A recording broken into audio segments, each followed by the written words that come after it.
What's going on, everyone? Welcome to another episode and a webinar today. Really excited to get into handling commission objections. And this gets me fired up, Courtney, because as agents, we can do all the work that's involved with the Right. listing to get to the listing agreement signing part. And quite frankly, how we handle ourselves in that moment has a direct correlation to our income and the ability to live a bigger and better life. So really Mm. looking forward to getting into it today. Yeah, me too, man. I always think of that so much comes down to this moment, doesn't it? And the two things that I found that I needed to prepare for the most. I mean, there's lots of things, but these were the standouts for me, Ryan. One, I just needed to feel really confident in where my pricing was, or at least the range. And also, like, at what point was I prepared to walk away from the listing? Mhm. Right. So that was thing one. And then thing two was honestly to remind myself about these commission objection handlers because they're inevitably going to come up. And not always, like sometimes it's just a matter of signing and getting it done. But you have to have these things kind of like just, fresh in your mind before your meetings so that you don't wind up just giving it away. And remembering, I suppose this could be a third thing, remembering that your year is dependent upon the average commission that you earn on a deal. And too often I think we look at like the price of one house and we think, oh my gosh, that's a lot of money. Or maybe the seller of a house is thinking, oh my gosh, that's a lot of money. But they're not thinking about the five deals that you lost, that you committed the same amount of time into. They're not thinking about the two listings that canceled because they couldn't sell or they fired you or whatever reason. Of course, we're not talking about that, but these things happen. And so, we've got to create a strong average, right? And so I look at each one of these opportunities as a way to increase my average. And when I go into it with that mindset, it really helped me focus on the importance of this conversation. So I'm super Yeah. stoked that we're having it today. It's funny, no matter what topic we talk about, we kind of always lead naturally with mindset. And that's really true with handling commission objections because there is so many reasons under the sun to give in at that point and just kind of be like, okay, let me knock a point off a commission or whatever the case is. But we have to have the right mindset of it. And my mindset is that I hate cheap. I can't stand cheap. I'm not cheap. And a seller sitting across the table from me does not want cheap either. I know that in my soul to be true. And that's how I carry myself when I'm handling these objections. And naturally, when you carry yourself like that, the seller can sense that as well. And so I think it's very important to have that right mindset because some value propositions of agents is that they're quote cheap. And I just don't stand for it. Okay. That's not how I run my business. That's not how I operate in other areas of my life. And when you know it to be true and you know yourself so deeply like that, it will rub off on sellers and it will become a lot easier for you guys to have these scripts and say them and actually mean it. Yeah. One of the things that we often do, Ryan, and we talk about the backstory before we get to the topic of our webinar. And so I do want to do that just for a minute here now. And I want to remind our viewers today that we're not looking to hit home runs at any specific juncture. Okay. We're looking for base hits just consistently throughout the entire process. All right. And the thing that I want you to think about in your real estate career is, what's the average agent doing? Okay. The average agent is, in most cases, doing whatever the buyer and seller want them to do. Okay. That's just the nature of our business. And the thing that I want you to think about is what does the seller, in this case, need from me? Okay. What information do they appear to have? What information don't they have? What problems can I solve for them that they don't even know are problems? Okay. And I look at my system, which we've built and honed over the years, and you ought to have one too. And I just think about it differently. I think about it. I'm not there to be the guy that's going to do the things that the seller wants me to do. There's, 300 other agents in our market for that. I'm there to put this person into my program and deliver a very consistent result, one that's been proven thousands of times before. They need me for that. And that makes me different because I have a plan. and I'm going to fit them into my plan. I'm not here to do the things that they want me to do. I'm here to deliver something that is predictable, that I understand very clearly, and that I'm in control of. And so to Ryan's point, when you bring that kind of energy, like, hey, listen, I know what I'm doing. I have a process. There's clearly, steps that we're going to follow, and I'm going to dictate what these steps are when they're happening. And you're not going to flip me off my cart here. Like, I'm the guy that does this. If this person manufactures trailers for a living, I'm looking at a trailer in the backyard here. Like, I'm not going to argue with them about how to make a trailer. I'm not going to argue with them about what I think the pricing of a trailer should be. Like, I don't know anything about that stuff. You're hiring a realtor to come to you with answers, not to dictate how it should be done. And so when you bring that energy and when you bring that type of solution, the commission conversation's much easier because generally it's happening at the end, or at least it should be, right? And by that time, they've already seen your value. They felt your value. You didn't have to tell them about your value. They've been party to it. And so that's just a much different experience than I think most realtors are delivering. And so when you can be the person that's helping them feel the importance of what it is that you do and understand the level of professionalism that you're bringing, man, that conversation around commission a lot of times just goes away, right? Correct. Yeah, you're so right there, Courtney. And it's it's not, I would say, the consumer's fault that they want it to be cheaper, because a lot of times the consumer, the seller in this example, they just don't understand what agents do. And there's a lot of things out in the world that would appear that agents are overpaid. And being in the business, I know that's not true, but the consumer does not know that. They don't understand what all goes into it. And so to have a process, know it to be true in your soul, and be able to articulate that to the seller, will have these objections either go away or at least mitigate them to a point where they've been following you and saying yes 900 times up until that point. There's a very good chance that you will get that objection handled and be able to move on without having a ton of friction and essentially losing some rapport there, right? Mhm. Yeah. One final thing I want to share before we move into the actual topic. And I think the struggle for a lot of newer agents, Ryan, is that they hear a guy like you talking. I mean, you've sold hundreds of houses, 70 some a year consistently. And I've been at this a long time. Pardon me. And I think sometimes people think, well, yeah, of course it's easy for you. You've done it all these times, right? And so I just want you to know this if you're a newer agent, all right, you have superpowers that Ryan and I don't have. Okay. First of all, you have like a burning desire to do any amount of business wherever the business is, and you'll drive hours for it. Like I won't. Neither will Ryan. Okay.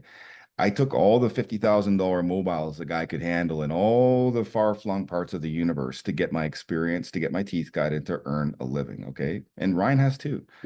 And by the second, third year, you don't have to do that anymore, thankfully. So saying yes, step one. Second thing, though, is understanding that as a new person without tons of experience, it doesn't take $1 million a year marketing budget to be able to compete. It takes an ability to communicate what it is that you do and what your process is in clearer terms than your competitors. Okay. And I'll give you a real simple example. So if you're a licensed real estate agent and you're watching today's webinar, you've got access to the MLS. By virtue of that, you've got the ability to load a listing into the MLS and to be able to syndicate that listing to different websites. Okay. And so most agents, when they're making their listing presentation, will say something to the effect of, and, we use this amazing photographer and, she's the best. And I'll put your property on the MLS and it'll be great and it'll be sold. And here's the price and here's my commission. So the balance is going to be like, my photos are great. I'm doing it just cheap enough that I'm the same as everybody else. Okay. And we'll get it sold quickly and you'll be happy. And my thinking was this. My thinking was, well, what if I just communicated the thing that I was doing, which was the same as everybody else, but did a better job at it? Could I drive my commission up? And the answer was yes. I'm going to say that again. As a newer agent, I asked myself the question that if I did a better job communicating the exact same thing that I was doing, which was identical to what everybody else was doing, and I did it better, could I drive my commission up? And the answer was yes, 100%. So here's what I did. I knew how poorly a job other realtors were doing talking about the MLS. And so all I did was do a little bit of research and started pitching it like this. And so one of the things that you'll find that realtors get really excited about, and I'm in role play right now, Mr. and Mrs. Seller, one of the things that you'll find that realtors get really excited about is they'll talk a lot about their photographs or their, virtual tour. And the truth is that, the level, the playing field is pretty level. There's great photographers. We use one. It may be the same photographer as some of the folks that you've mentioned.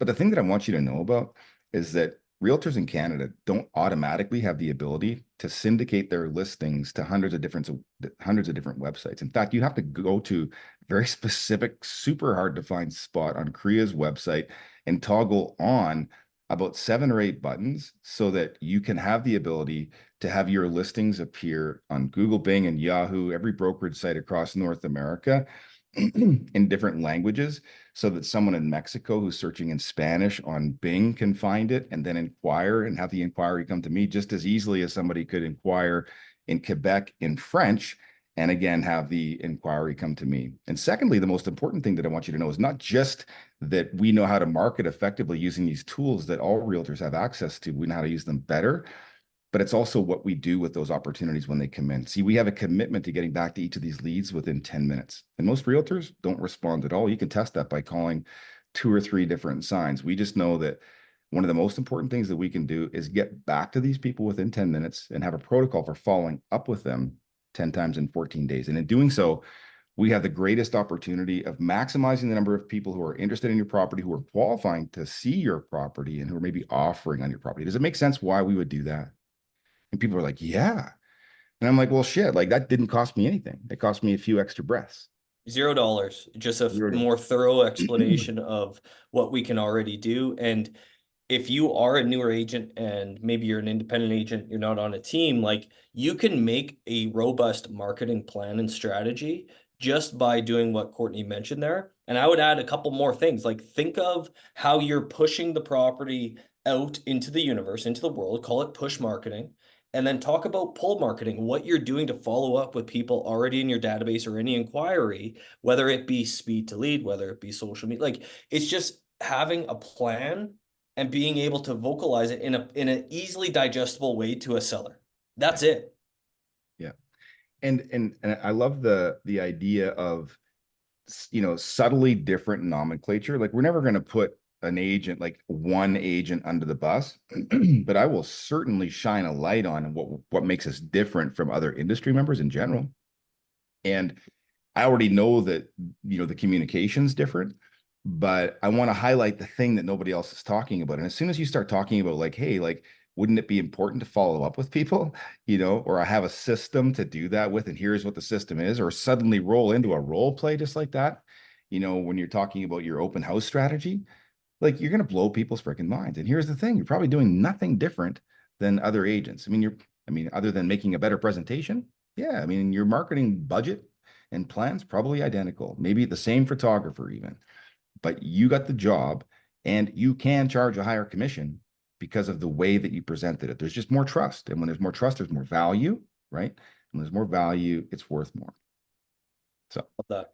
Yeah. yeah. I'll finish with this too, Court, because I've been implementing this, which is a little bit different in my listing appointments lately.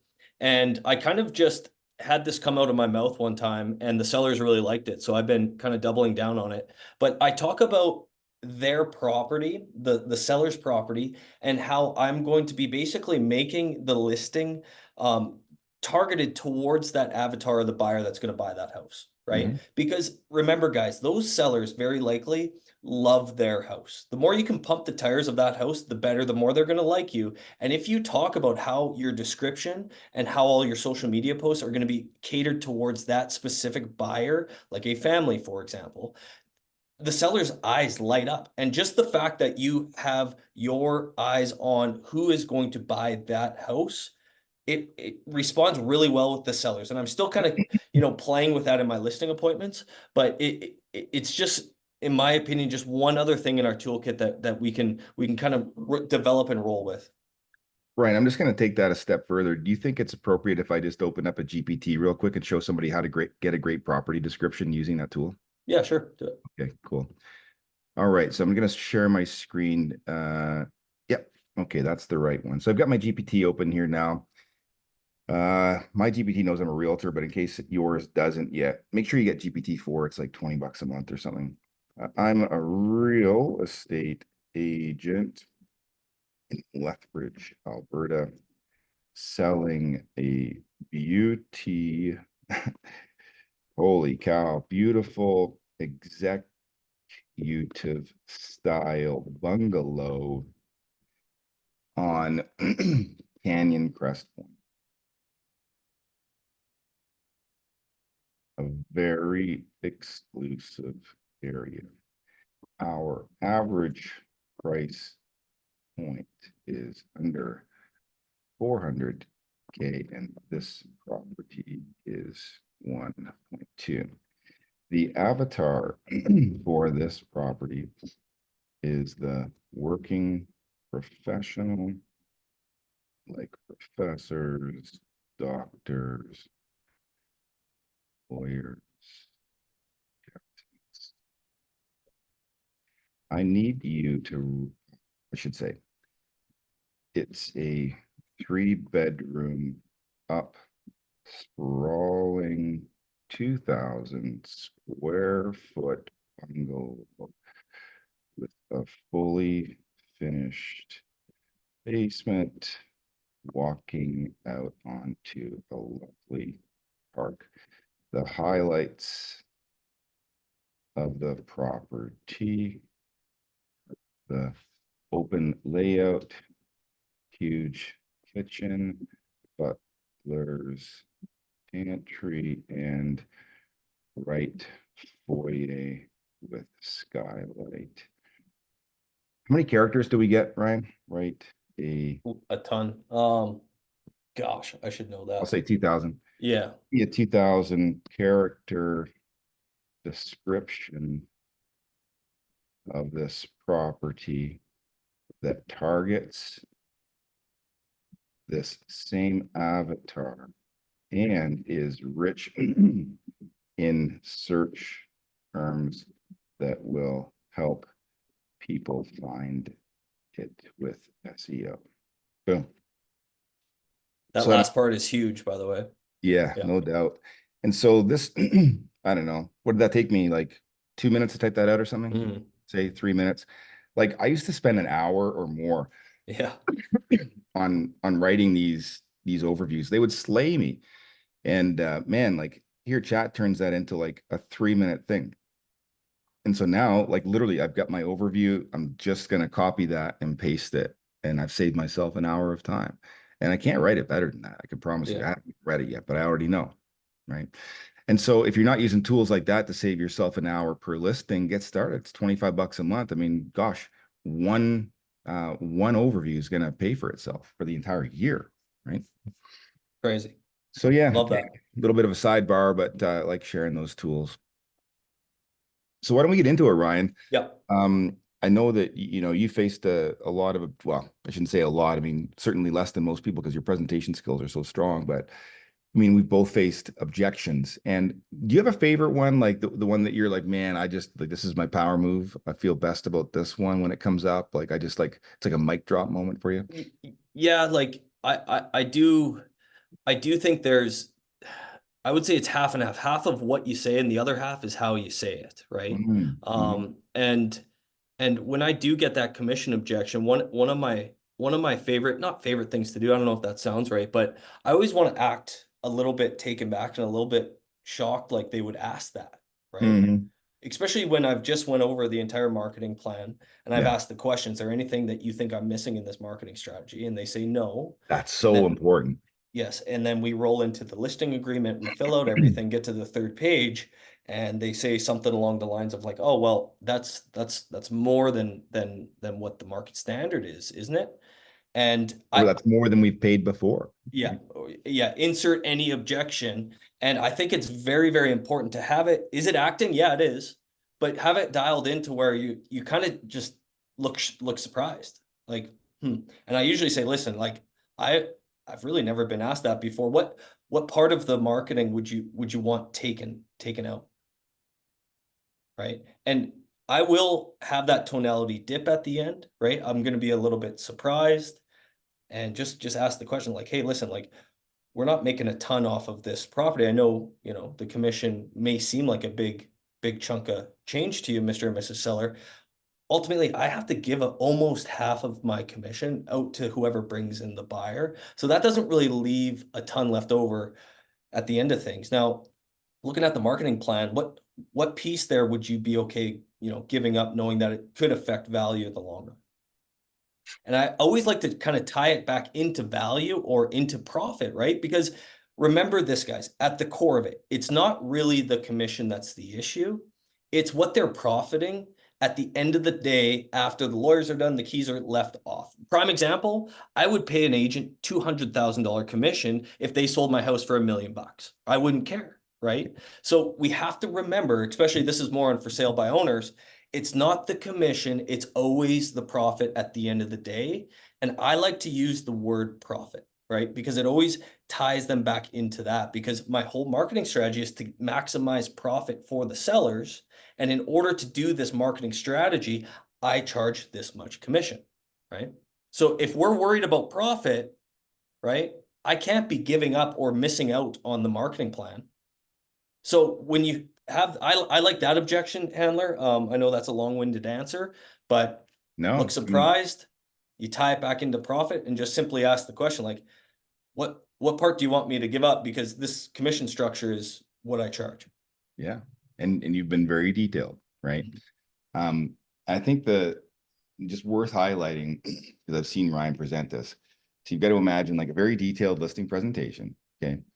You've got to imagine a very detailed pricing situation where they've been involved and they've been party, to that discussion about pricing and where they fully understand what it is that's being done, not only from a marketing standpoint. So like how much money is being spent, where it's going, okay, what platforms, and they're also now going to see the behind the scenes, right? So not only just like what we're doing, but what are the systems behind the scenes with respect to the admin team, with respect to the follow-up, the tracking of feedback, how we engage with the leads, like all these elements, right, are there to build value, all to lead up to this conversation so that Mhm.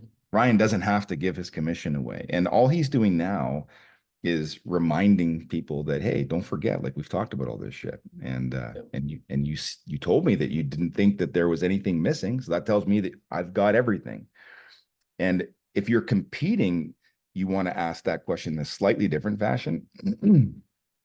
You just want to say, hey, is there anything that I've been missing compared to the other agents that you've spoken with? Because you're always going to be going last, right? Okay, great.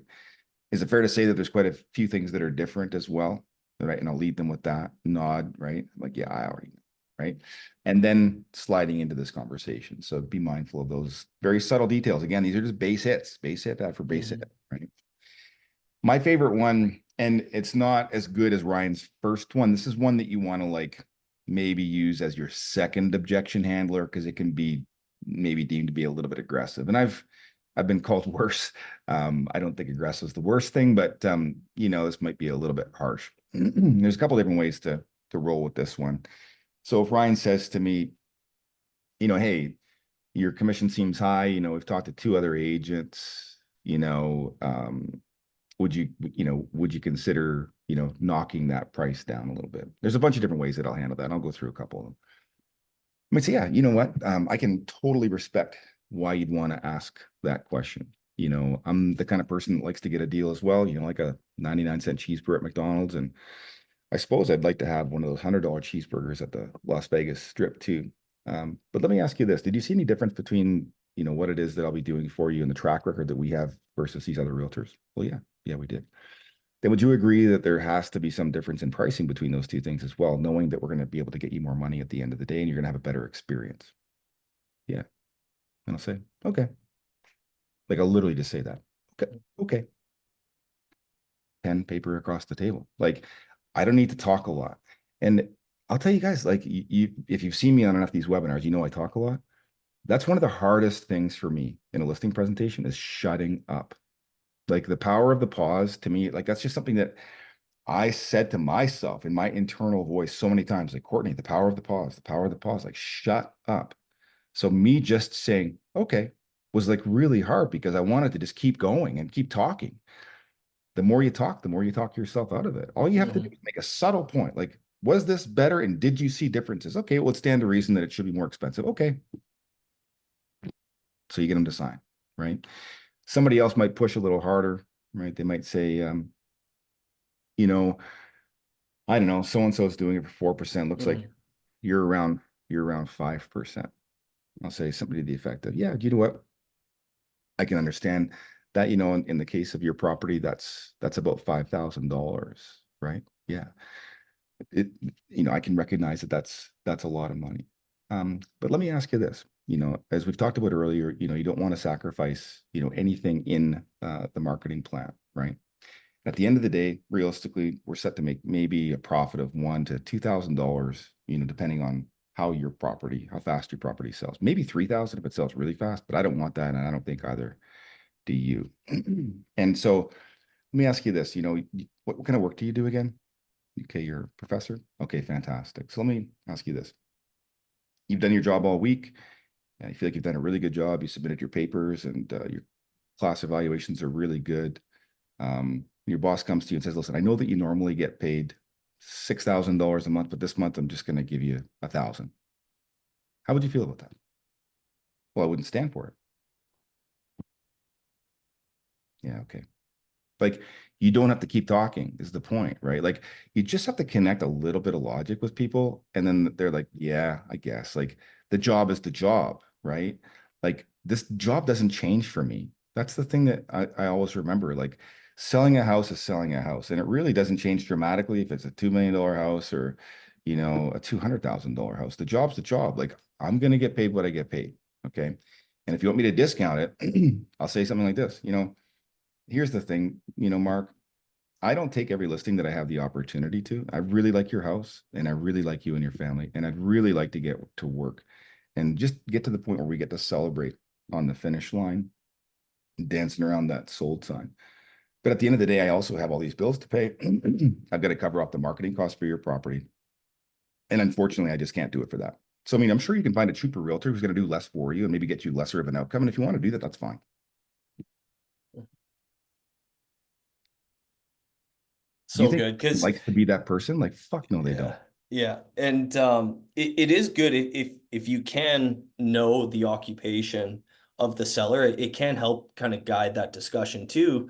For example, if you're selling a house and you know that they're business owners, then you can tie that into their business as well, right? Like, it does pay to have these objection handlers like burnt into your brain so that you can pick one or two of them out as needed. And I always like the one too. And usually I'll do this on the second part if they do push again. And I'll just say, listen, like at the end of the day, this commission is my livelihood. And if I'm just easily willing to give that up for my family, what would that mean for you when we get an offer and we need to negotiate not a couple thousand, but tens of thousands of dollars on your asset, right?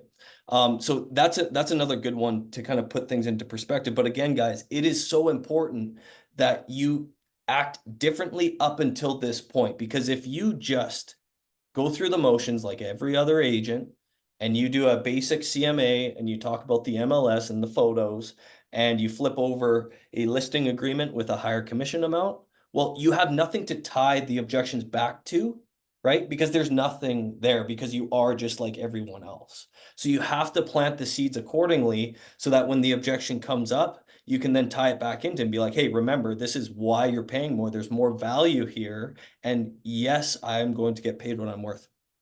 Yeah. And you'd be surprised, right, Ryan? Like, when you first like stepped into that power, how well it works, right?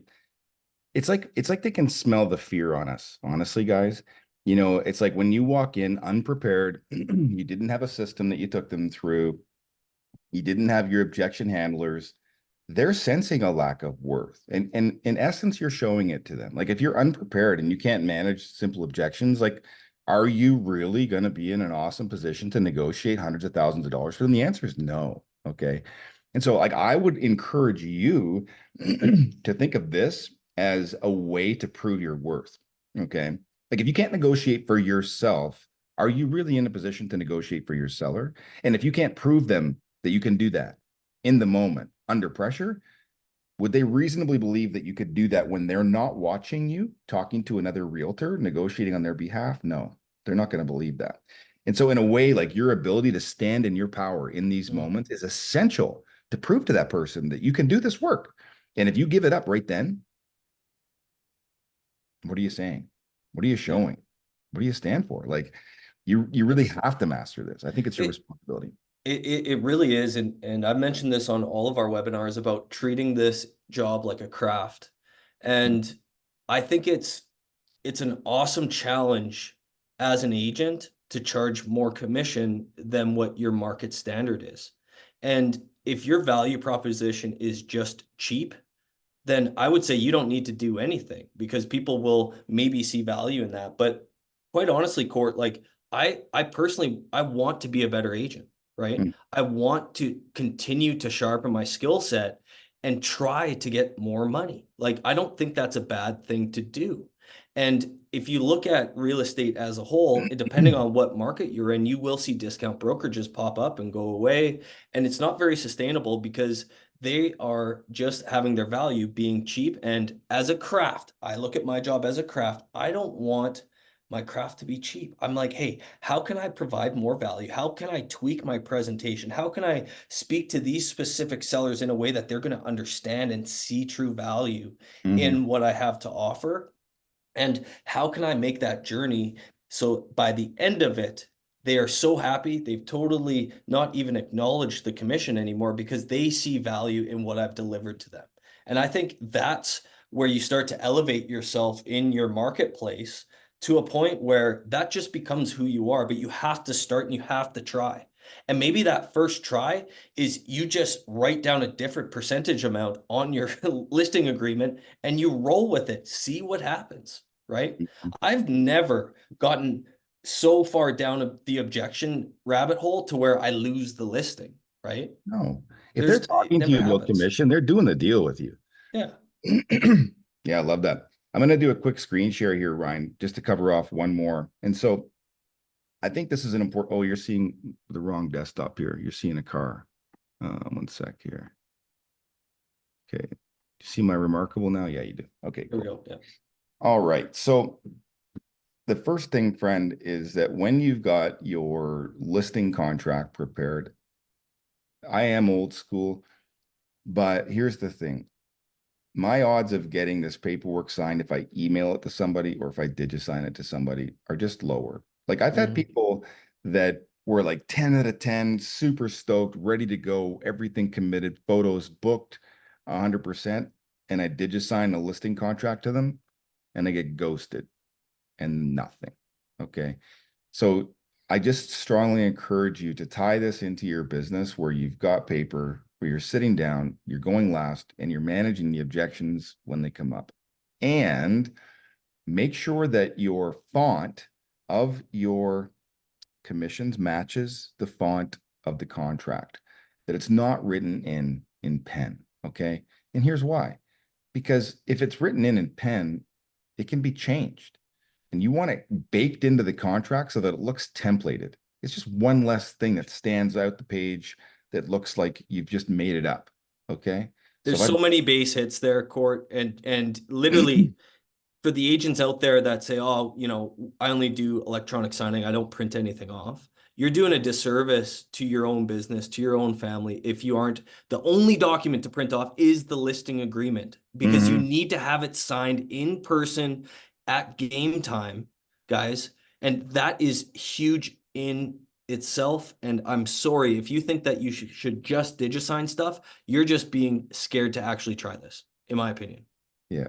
Tie it into your process, do it in person, get all the decision makers there, drive your commission up, get better pricing. Like all of the things happen at this time. Okay. You get better pricing, better commission. Like this pre-signed price reductions. Like, come on, you can't do all that when you did just sign this shit to somebody. Okay. So be a real pro, be different, right? Don't be like everybody else. Okay. So getting back to this, I've got these written on the contract. And so say I've been through like, three, four of these objection handlers, right? Like the ones that we've talked about already. And they're still like pushing me for it. This is like the end of the road, okay, before we actually adjust the commission. You know what, Courtney? Listen, the other guy, this marketing plan seemed pretty similar, and honestly, we really liked him. We've worked with him before. He's going to do it for 6 and 3. By my math, that's about $4,000 or $5,000 difference. So, I mean, if you can match that, then let's go ahead. We'll be ready to work with you. I'll say, listen, I can appreciate why you're saying this. I get that maybe it doesn't seem that different. I understand that the differences are there. And I think it's really awesome that you're so loyal to this other agent. So let's do this.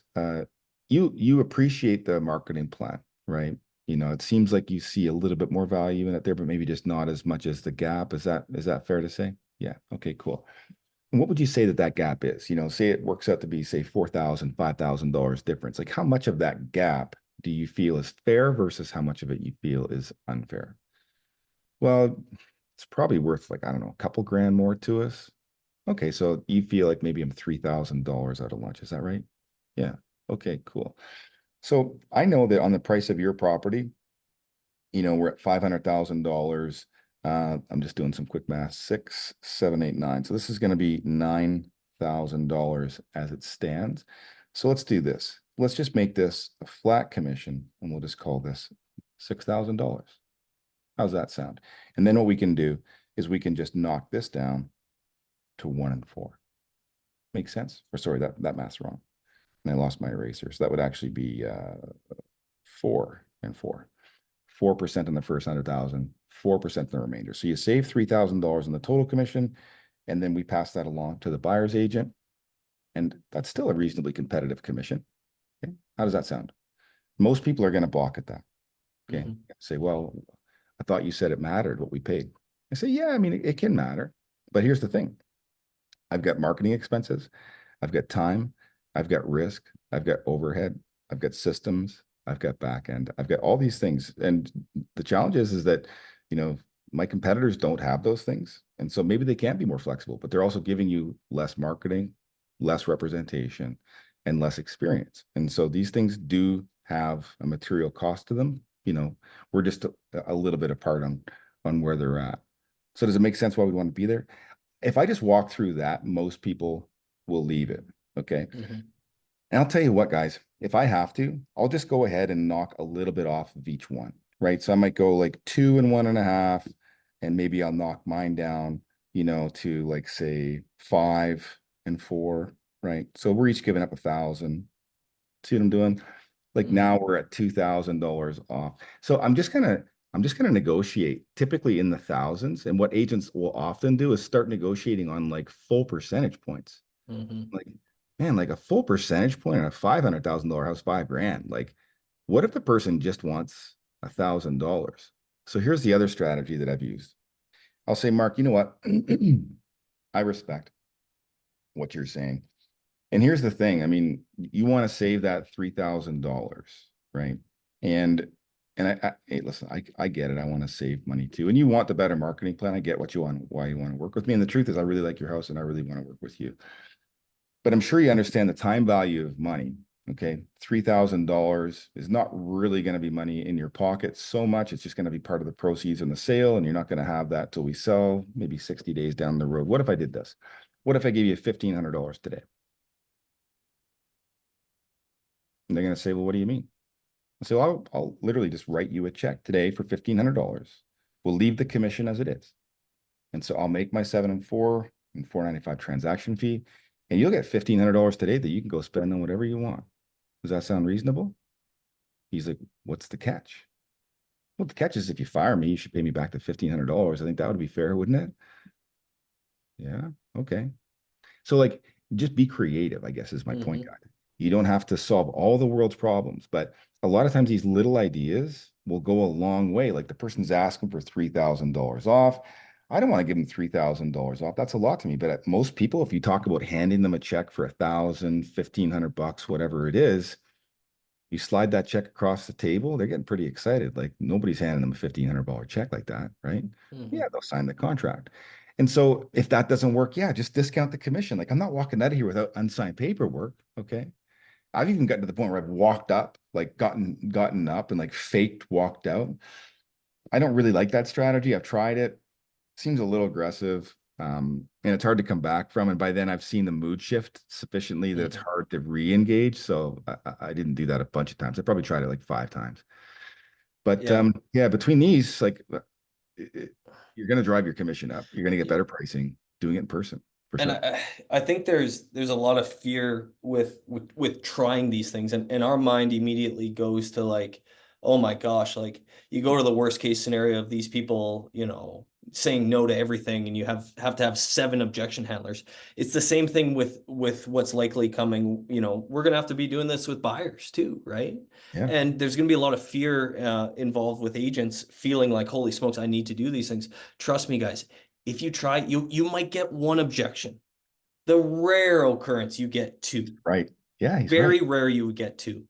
And when you try things and then you get to the other side of it where you do walk out with a listing agreement at a full percent higher than what you're charging before, that feeling that you get, I promise you, is amazing. Because that shows that you're working your craft, you're becoming a better agent, you're becoming a better salesperson, you're becoming a better industry member. And I think we all need to challenge ourselves that way and always try to find what's that next thing that makes us nervous that we can try to do better, right? And you're worth it. Like the beauty of our market, Ryan, and one of the reasons why I love our business so much is that, we have the opportunity to get reps fairly quickly, right? And we have the opportunity to assess our value quite regularly. And you can increase your value and test that almost immediately, right? And so for those of you that are watching today, thanks for being here, by the way, so many of you, that if you just put this into practice and gave it a shot at a listing appointment tonight, there's a really good shot that you're going to get it. Okay. Mhm. Like there just is. I want to share something else too. And I was talking about this in a training that I was doing earlier today, and somebody asked me to record a video on it. So I thought, well, I'll just share it here first. And it's just about our amygdalas, right? And I think some people know about this and some people don't. And so the amygdala is just a part of your brain that's meant to sense danger and protect you. Okay. And so you got to imagine that like over, millennia, and the evolution of, the human species, it's fairly recent that we really haven't had a bunch of danger. Okay. Like we're talking like hundreds of years, not even thousands. Like that's the part of our brain that sees like, a pride of tigers and seeks shelter or puts together some sort of plan, right? I don't know about you guys, but like I'm not seeing a lot of tigers roaming the streets of Lethbridge. And the truth is that the things that are most risky to me in my life now are me, right?